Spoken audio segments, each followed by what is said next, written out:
ಹೊರಗಿಂದ ಭಾಳ ಅಂದ್ರೆ ಭಾಳ ಡಿಸ್ಟರ್ಬೆನ್ಸ್ ಬರುತ್ತೆ, ವಿಡಿಯೋ ಮಾಡೋಕ್ಕೆ ಆಗೋದಿಲ್ಲ.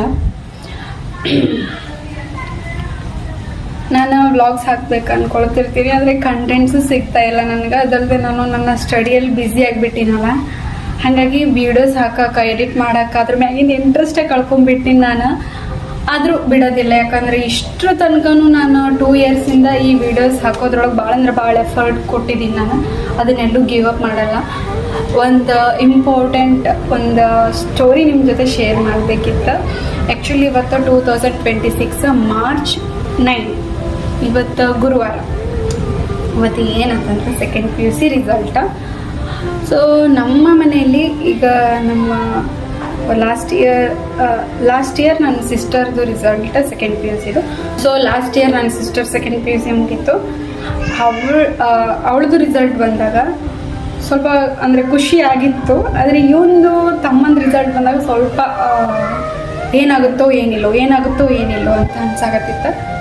ಅಂದರೆ ಹಾಗಲ್ಲ, ಪಾಸ್ ಆಗ್ತಾನೆ. ಯಾಕಂದ್ರೆ ಅವನು ನವೋದಯ ಸ್ಟೂಡೆಂಟ್, 6 to 10ವರೆಗೂ ನವೋದಯ ಕಲ್ತಿದ್ದ. PUC ಕೂಡ ನವೋದಯದಲ್ಲೇ ಕಂಟಿನ್ಯೂ ಮಾಡ್ಬೋದಿತ್ತು, ಬಟ್ ಅವ್ನು ಕಂಟಿನ್ಯೂ ಮಾಡಲಿಲ್ಲ PUCನ.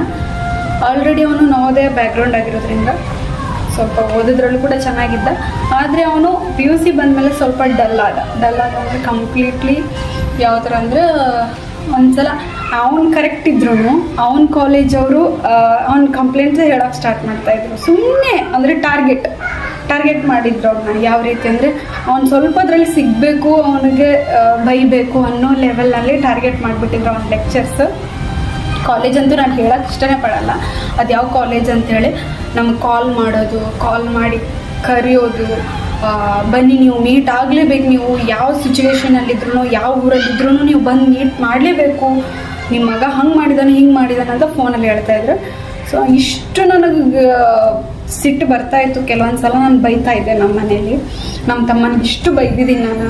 ಅಂದ್ರೆ ಬರೀ ಇದೇ ಮಾಡಿ, ನೀನು ಓದ್ತಾ ಇಲ್ವಾ, ನೀನು ಸರಿ ಮಾರ್ಕ್ಸ್ ತೆಗೆಯಲ್ಲ ನೀನು, ಹಾಗೆ ಹೀಗೆಲ್ಲ ಸಿಕ್ಕಾಪಟ್ಟೆ ಬೈದ್ಬಿಟ್ಟಿದ್ದೆ ನಾನು ಅವನಿಗೆ. ಯಾಕಂದರೆ ಆ ಥರ ಅವ್ರು ನಮ್ಮನ್ನು ಆ ಥರ ಲೆಕ್ಚರ್ಸ್ ಅವನ್ನ ಟಾರ್ಗೆಟ್ ಮಾಡಿ ಬೈಯೋದು, ಸಿಕ್ಕಾಪಟ್ಟೆ ಇದು ಮಾಡ್ತಾಯಿದ್ರು.